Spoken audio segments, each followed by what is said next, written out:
अस्सलाम वालेकुम स्टूडेंट्स, क्या हाल है जी? कैसे हैं आप सब? उम्मीद करता हूँ आप सब खैरियत से होंगे। स्टूडेंट्स, मैं हूँ मोहम्मद इब्राहिम आपके चैनल डायमेंशनल फिज़िक्स से। और स्टूडेंट्स, आज हम डिस्कस करने वाले हैं class 11 physics chapter number 4 work and energy. Topic है जी work done by variable force. Students, इससे प्रीवियस वीडियो लेक्चर में हमने work done by constant force को डिस्कस किया। कांस्टेंट फोर्स बच्चों वो होती है जिसमें मैग्नीट्यूड और डायरेक्शन चेंज ना हो, एक जैसी रहे, सेम रहे। बट वेरिएबल फोर्स बच्चों याद रखिएगा, ऐसी फोर्स जिसका या तो मैग्नीट्यूड चेंज होता हो या डायरेक्शन चेंज होती हो या मैग्नीट्यूड और डायरेक्शन दोनों चेंज होते हों, फिर हम कहते हैं अब ये फोर्स कांस्टेंट नहीं है, ये वेरिएबल फोर्स है। तो आज हमने वेरिएबल फोर्स की वजह से ही वर्क कैलकुलेट करना है। ठीक, अब वेरिएबल फोर्स की कुछ एग्जांपल्स जो हैं उन्हें डिस्कस कर लेते हैं। सपोज करें एक रॉकेट जो है, रॉकेट प्रोपल्शन हमने चैप्टर 3 में डिस्कस भी किया कि वो अपवर्ड मूव कर रहा है, वो अगेंस्ट द ग्रेविटी जा रहा है। जो जो वो हाइट अटेन करता जा रहा है तो उस पर लगने वाली ग्रेविटेशनल फोर्स कम होती जा रही है। मीन्स के ग्रेविटेशन एक्सलरेशन जो है वो वेरी कर रही है।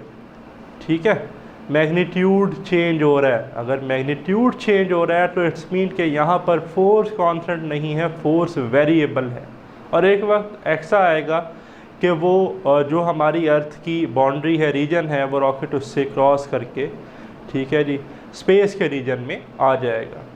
इसी तरह आप सपोज करें कि मेरे पास एक स्प्रिंग हो और स्प्रिंग को मैं स्ट्रेच करूं। जब मैं उसको स्ट्रेच करूंगा तो इनिशियली मुझे कम फोर्स लगानी पड़ेगी, बट जो मैं उसे स्ट्रेच करता जाऊंगा फोर्स ज़्यादा लगानी पड़ेगी। तो यहाँ पर फोर्स एक जैसी नहीं रही। सपोज करें बच्चों, पहले मुझे फोर्स चाहिए थी 10 न्यूटन, जो मैं आगे बढ़ता रहा फोर्स 15 न्यूटन हुई, और करीब आता रहा, स्प्रिंग को और स्ट्रेच करना चाहा तो अब 25 न्यूटन, 30 न्यूटन। ठीक है, तो इट्स मीन के फोर्स जो है उसका मैग्नीट्यूड चेंज हो रहा था। तो आपके बुक की मैंने एग्जांपल डिस्कस की, force of gravity on a rocket या force exerted on the spring, हमने दोनों अभी डिस्कस की।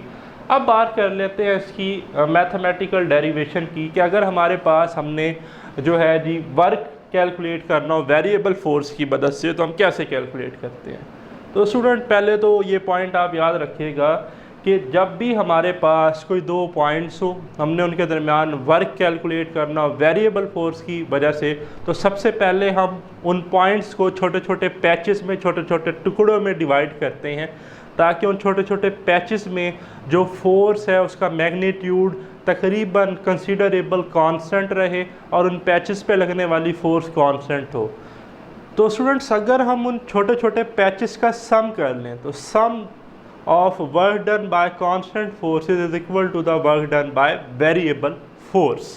ठीक है, यानी कि अगर मैं कांस्टेंट फोर्सेस का सम करूंगा तो मुझे वेरिएबल फोर्स मिल जाएगी। तो आपकी बुक में वो एग्जांपल लेता है, consider a particle in X Y plane. एक हमारे पास कार्टियन कोऑर्डिनेट सिस्टम है, एक्स वाई प्लेन है, ठीक है जी, from point A to B shown in figure. एक पार्टिकल है जो ए से बी मूव कर रहा है, जिस पर वेरिएबल फोर्स लग रही है। ठीक है, अब फोर्स को कांस्टेंट बनाने के लिए हम करेंगे क्या, dividing path A to B into short displacement delta d1 delta d2 delta dn। अब एक पाथ थी जिस पे पार्टिकल मूव कर रहा था अलॉन्ग एक्स वाई प्लेन ए से बी की तरफ। तो हमने क्या किया, इसको छोटे छोटे सेगमेंट्स में, पैचेस में डिवाइड किया।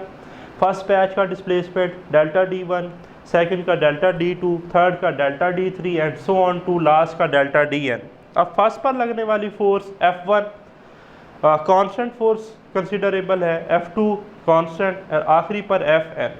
फर्स्ट ने एंगल θ1, सेकंड का θ2, लास्ट का θn। तो देखें, force on the intervals are F1 F2 Fn। अब यहाँ पर मैंने लिखा है considerable constant force for each interval, work done by variable force calculate कर रहे हैं। बट ये जो छोटे छोटे पैचेस किए, सेगमेंट किए, इन पर जो लगने वाली फोर्सेस थी वो कांस्टेंट, उसे हम ट्रीट कर रहे हैं एज अ कांस्टेंट फोर्स।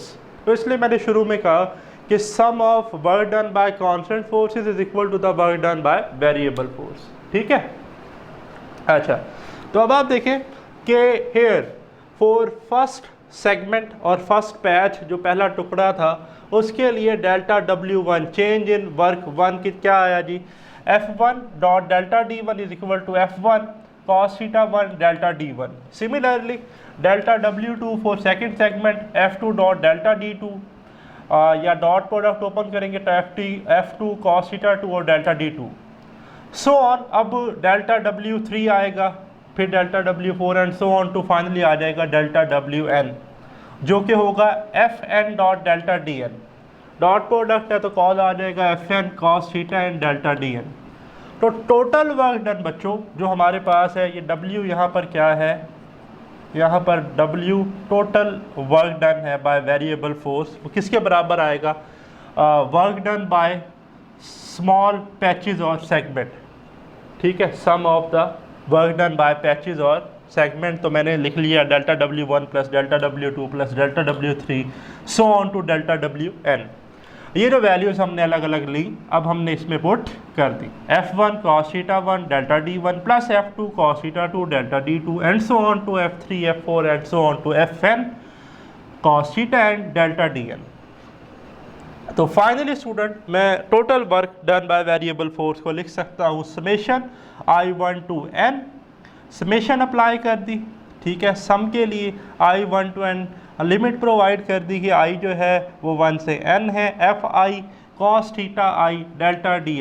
अगर I1 होगा तो आ जाएगा F1 cos theta 1 delta D1, I2 होगा तो आ जाएगा F2 cos theta 2 delta D2, In होगा तो आ जाएगा Fn cos theta and delta Dn।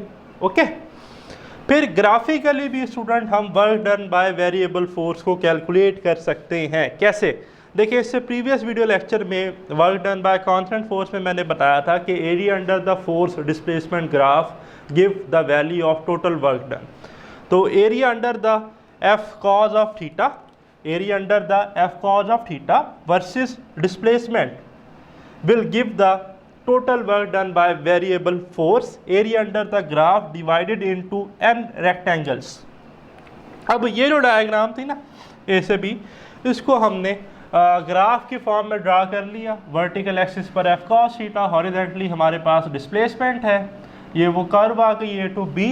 ठीक है, हमने किया क्या, हमने ये जो हमारे पास एरिया है इसको छोटे छोटे पैचेस में, रेक्टेंगल्स में क्या किया, डिवाइड। बट जब हमने पहला रेक्टेंगल ड्रा किया तो ये बिल्कुल एक परफेक्ट रेक्टेंगल बना, आखिरी भी एक परफेक्ट बना। बट ये जो सेंटर वाले रेक्टेंगल थे, रेक्टेंगल नहीं, ये ट्रेपीजियम बन रहे थे।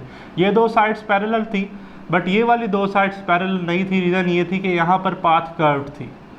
तो जब हमने रेक्टेंगल्स ड्रा किए तो ये कुछ एक्स्ट्रा एरियाज़ आए जो मैंने इधर ब्लू मार्क किए हैं, ये मैंने लिखा भी है एक्स्ट्रा एरियाज़। तो जब हम वर्क कैलकुलेट करेंगे तो हमारे वर्क में एरर आ सकता है। क्यों?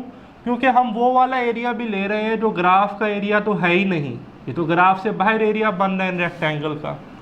तो हमने ये तो कैलकुलेट कर लिया कि total work done by variable force is equal to the sum of all areas, but हमारा रिजल्ट एक्यूरेट नहीं है, इसमें कोई खामी है, गलती है। तो मोर एक्यूरेट रिजल्ट के लिए ये वाले जो बाहर वाले कॉर्नर्स हैं, ठीक है, जो एक्स्ट्रा आ रहे हैं ब्लू वाले, ये नहीं होने चाहिए। तो स्टूडेंट्स अब फॉर मोर एक्यूरेट कैलकुलेशन आपकी बुक में वो लिखता है वो सब divide distance between A and B into large number of interval so that delta D approaches to zero. वो कहता है अगर आप एक्यूरेट रिजल्ट चाहते हैं ना, तो ये जो आपने रेक्टेंगल्स बनाए हैं, क्या करें, इनको मज़ीद छोटे छोटे जो है जी वो सेगमेंट्स में, पैचेस में डिवाइड करें। जब आप इन्हें छोटे छोटे सेगमेंट्स में, पैचेस में, रेक्टेंगल्स में डिवाइड करेंगे तो तकरीबन आपको तमाम शेप्स जो हैं वो रेक्टेंगुलर फॉर्म में मिलेंगी। जैसे देख रहे हैं मैं ब्लू लाइंस ड्रा करता जा रहा हूँ।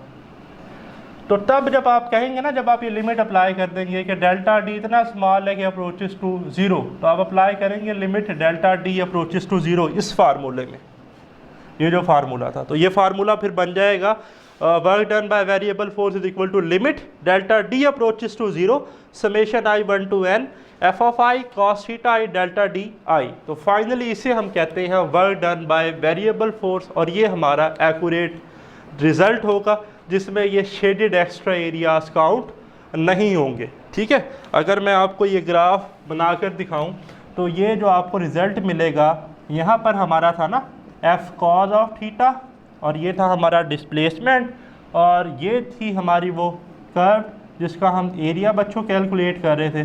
तो फिर हमें इस पूरे का एरिया मिलेगा, इसके अलावा ये जो एक्स्ट्रा शेडेड एरियाज आ रहे थे रेक्टेंगल की फॉर्म में वो नहीं मिलेंगे, और ये एक्यूरेट रिजल्ट हमें इस फार्मूले से मिलेगा। ठीक है, तो ये था जी हमारा लेक्चर।